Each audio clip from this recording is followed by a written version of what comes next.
Hello everyone, welcome to my YouTube channel steno aspirant with Khushi. आज का dictation संपादकीय dictation होगा। आप लोग डिक्टेशन को अच्छे से लिखिएगा, इसकी प्रैक्टिस करिएगा और अगर आप मेरे चैनल पर नए हैं तो चैनल को सब्सक्राइब करिएगा और वीडियो को लाइक ज़रूर करें। कमेंट करके बताइएगा आपको ये डिक्टेशन कैसे लगी। Ready, start. आजकल बच्चे अच्छे कॉलेज में दाखिला लेने के चक्कर में कोचिंग सेंटर में भारी भरकम फीस देकर कोचिंग ले रहे हैं।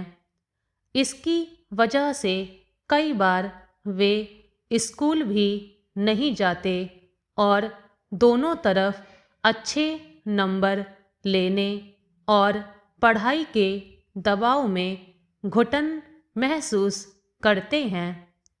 नए नियमों के अनुसार अब स्कूल समय में कोचिंग सेंटर कक्षाएं नहीं लगा पाएंगे, मगर इससे आगे अध्यापकों और अभिभावकों दोनों का सहयोग आवश्यक है।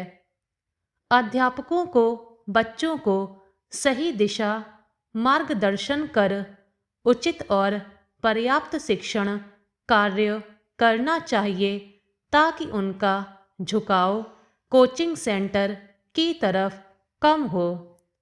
माता पिता को बच्चों पर अनावश्यक दबाव नहीं बनाना चाहिए। उन्हें बच्चों की रुचि सामर्थ्य के अनुसार ही पढ़ाई के लिए बोलना चाहिए और उन्हें खुद करियर का चुनाव करने देना चाहिए। अभिभावकों को बच्चों को मनोवैज्ञानिक तौर पर समझकर उन्हें मानसिक और भावनात्मक सहयोग देना चाहिए। सरकार केवल नियम बना सकती है। बच्चों को समझना और सहयोग केवल माता पिता से ही अपेक्षित है। काफ़ी दिनों बाद हाल ही में चंडीगढ़ में महापौर का चुनाव हुआ, जिसमें भाजपा के उम्मीदवार की जीत मिली, मगर इस चुनाव को लेकर विपक्ष लगातार सवाल उठा रहा है। सवाल उठाना भी जायज़ है क्योंकि खबरों के मुताबिक बिना किसी मजबूत आधार के विपक्ष के 8 वोट अवैध करार दे दिए गए। इस पर कांग्रेस सहित कई पार्टियों की ओर से भी लोकतंत्र को लेकर तमाम सवाल उठाए गए और उसे खतरे में बताया गया। मल्लिकार्जुन खड़गे ने यहाँ तक कहा कि यह तानाशाही है, लोकतंत्र खतरे में है और 2024 का चुनाव देशवासियों के लिए आखिरी चुनाव हो सकता है। सवाल यह है कि आखिरकार आप और कांग्रेस के मतों को ही अवैध क्यों किया गया?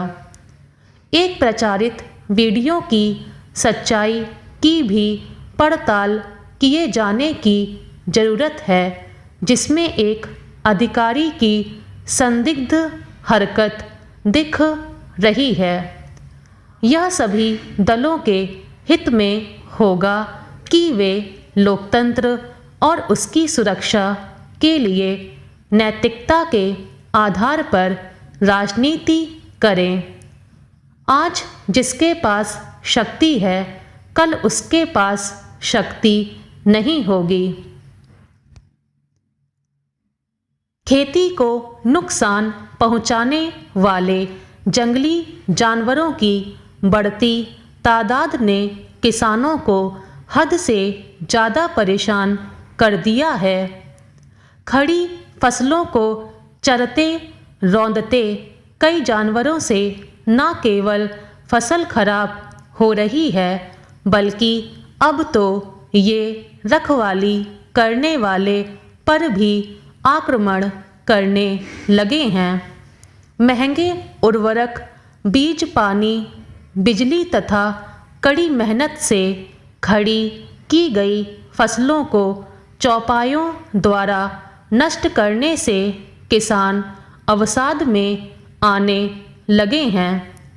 कड़ी धूप, बरसात, सर्दी आदि मौसमों की विकट परिस्थिति का सामना कर उगाई गई फसल को जानवर उसके सामने ही बर्बाद कर डालते हैं, तो स्वाभाविक है कि मेहनत करने वाले हताश निराश होंगे।